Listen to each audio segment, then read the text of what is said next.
జై తెలంగాణ. అందరికీ నమస్కారం.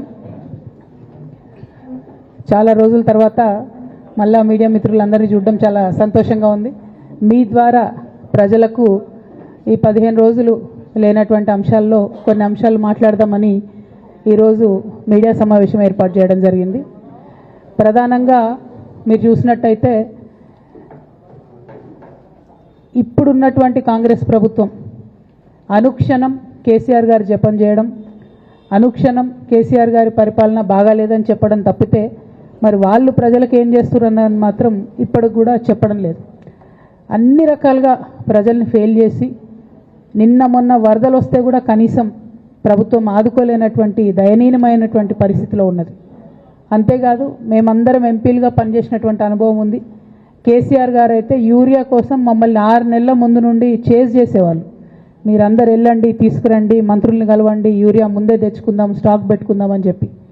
అంటే ఒక పద్ధతి, ఒక ఆలోచన, ప్రజల పట్ల కన్సర్న్ ఉన్న ప్రభుత్వాలు ఎట్లా నడుస్తాయో ఒక తార్కాణంగా పనిచేసి చూపించినటువంటి కేసీఆర్ గారు ఒక పక్కన ఉంటే, ఇవాళ కాంగ్రెస్ పార్టీ లిటరల్గా కంప్లీట్గా ప్రజలను సేవ చేయడంలో, ప్రజలకు సేవ చేయడంలో ఫెయిల్ అయినటువంటి పార్టీగా కనిపిస్తున్నటువంటి సందర్భం. మరి అటువంటి పార్టీ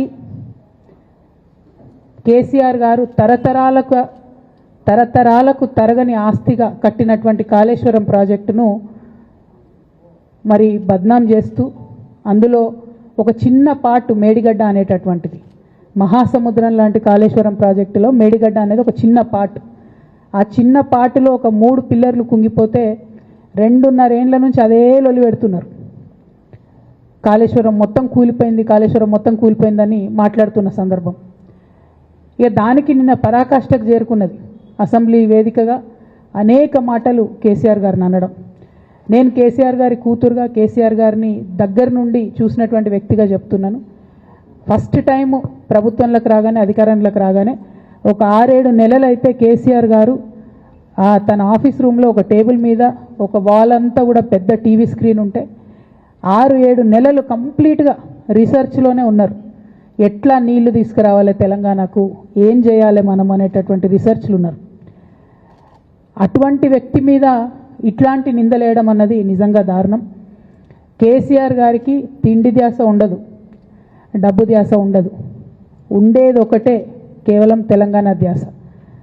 నేను దాదాపుగా 2006 నుండి యాక్టివ్గా పాలిటిక్స్లో నేను కూడా పాల్గొంటూ వస్తున్నాను, తెలంగాణ ఉద్యమంలో పాల్గొన్నాను. అప్పటి నుంచి ఇప్పటి వరకు కూడా నేను చూస్తున్నా, ఎప్పుడు కూడా కేసీఆర్ గారు తెలంగాణ విషయం తప్పితే, ప్రజల విషయం తప్పితే పర్సనల్ విషయాలు మాట్లాడే టైము 0.1% కూడా ఉండదు. అటువంటి ఒక మహానేత మీద, అటువంటి ఒక మహానాయకుడి మీద ఇన్ని అబాండాలు వేస్తూ, దాన్ని రోజుకొక రీతిగా చెప్పుకుంటూ, మాట్లాడితే చాలు కేసీఆర్ అవినీతి చేసిండు, మాట్లాడితే చాలు కేసీఆర్ ఏదో 1,00,000 కోట్లు దోసుకున్నాడు, నిజాం కన్నా రిచ్ అవ్వాలనుకున్నాడట. డెఫినెట్గా నిజాం బాటలోనే నడుస్తాం. నిజాం కట్టిన ఉస్మాన్ సాగర్లోనే కదా ఇయ్యాలటి కూడా హైదరాబాద్ ప్రజలు నీళ్ళు తాగుతున్నది. ఆ నిజాం ఆదర్శం, ఆ నిజాం స్ఫూర్తి అని కేసీఆర్ గారు చాలా సందర్భాలలో చెప్పిండ్రు. ఇవాళ కాళేశ్వరం కడితే నేను చెప్తున్నా గ్యారంటీగా ఇంకా 200 సంవత్సరాల తర్వాత కూడా తెలంగాణ బిడ్డలు కేసీఆర్ గారిని తలుచుకుంటారు. అటువంటి గొప్ప ప్రాజెక్టు కాళేశ్వరం ప్రాజెక్టు. ఆ ప్రాజెక్టు డెప్త్ అర్థం కాక, తెలంగాణ భౌగోళిక స్వరూపం మీకు అర్థం కాక, మీకు తెలంగాణ పట్ల అవగాహన లేక, కేసీఆర్ గారికి ఉన్న నాలెడ్జ్, ఆయన ఎక్స్పీరియన్స్, ఆయన ఉమ్మడి ఆంధ్రప్రదేశ్లో ఆయన అనుభవించినటువంటి వివక్ష, ఇప్పుడున్న ముఖ్యమంత్రి గారు ఉమ్మడి ఆంధ్రప్రదేశ్లో కూడా మనకు వ్యతిరేకంగా పనిచేసినటువంటి వ్యక్తి, ఇప్పటికి కూడా పక్క రాష్ట్రం ఎజెండా అమలు చేసేటటువంటి వ్యక్తి, ఇప్పటికి కూడా అక్కడ బనకచెర్ల కడతా ఉంటే మాట్లాడినటువంటి వ్యక్తి. అటువంటి వ్యక్తి నిన్న పొద్దు నుండి సాయంత్రం వరకు అసెంబ్లీలో కేసీఆర్ గారిని ఎన్ని అనరాని మాటలు అన్నారు, వింటుంటే గుండె తరుక్కపోతూ ఉంది. ఎందుకోసం అనాలి అన్ని మాటలు కేసీఆర్ గారిని? కేవలం రాజకీయ లబ్ధి పొందడానికి మాత్రమే, అంతకుమించి ఏమీ లేదు. ఇదే రేవంత్ రెడ్డి గారు అంతకుముందు ఒక టీవీ ఇంటర్వ్యూలో చెప్పారు, కేసీఆర్ గారికి పైసల మీద ఆశ లేదు, పాపం ఆయనకు మీటింగ్ పెట్టాలంటే కూడా పైసలు ఎప్పుడు కావాలంటే అప్పుడు చూస్తారు ఎక్కడున్నాయని, కానీ అప్పటిదాకా ఆలోచన కూడా చేయరని. మరి అటువంటి కేసీఆర్ గారి మీద ఇంత కుట్రపూరితంగా అభాండాలు ఎందుకు వేస్తున్నారు? వేసేటటువంటి అవకాశం ఎవరిచ్చారు అన్నది కూడా ఇవాళ బీఆర్ఎస్ పార్టీ శ్రేణులు కూడా ఆలోచన చేయాలి, తెలంగాణ ప్రజలు కూడా ఆలోచన చేయాలి. ఎందుకోసం వస్తుంది కేసీఆర్ గారికి అవినీతి మరక ఎవరి వల్ల అంటింది అలా? అది ఆలోచన చేసుకోవాలి కదా మనం కూడా.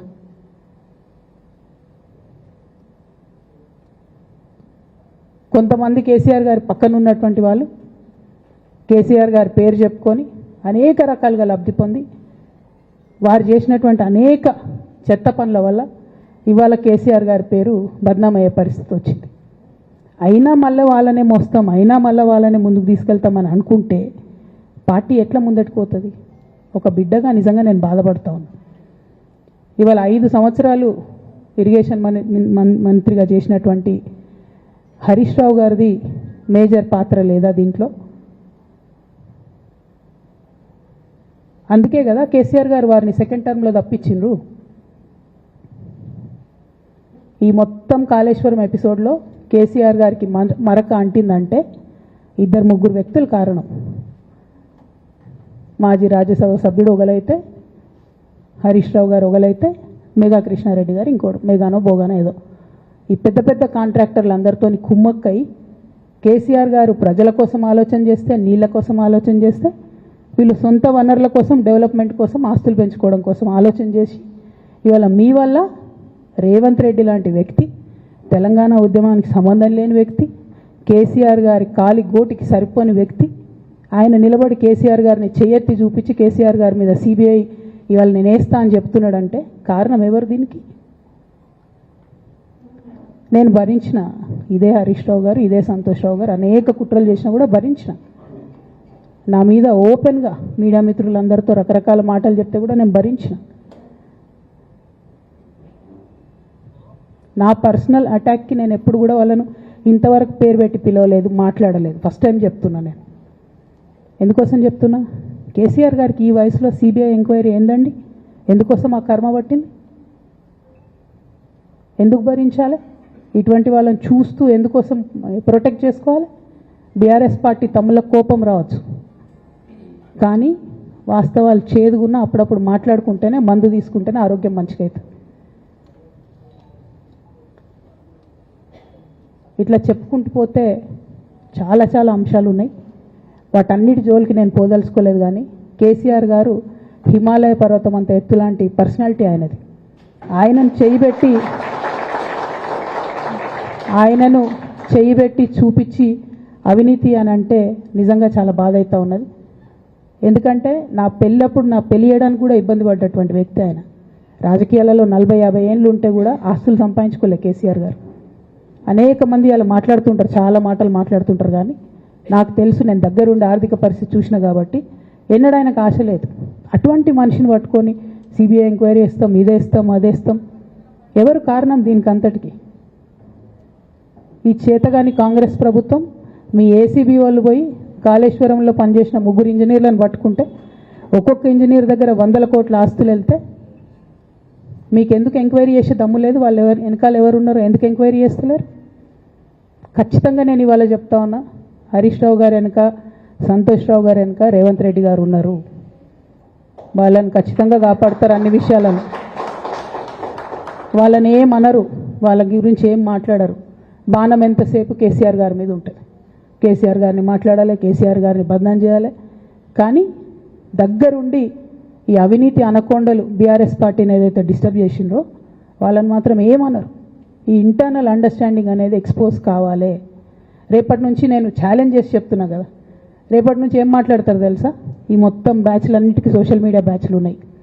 వీళ్ళందరికీ బాగా చాలా చాలా బ్యాచ్లు ఉన్నాయి.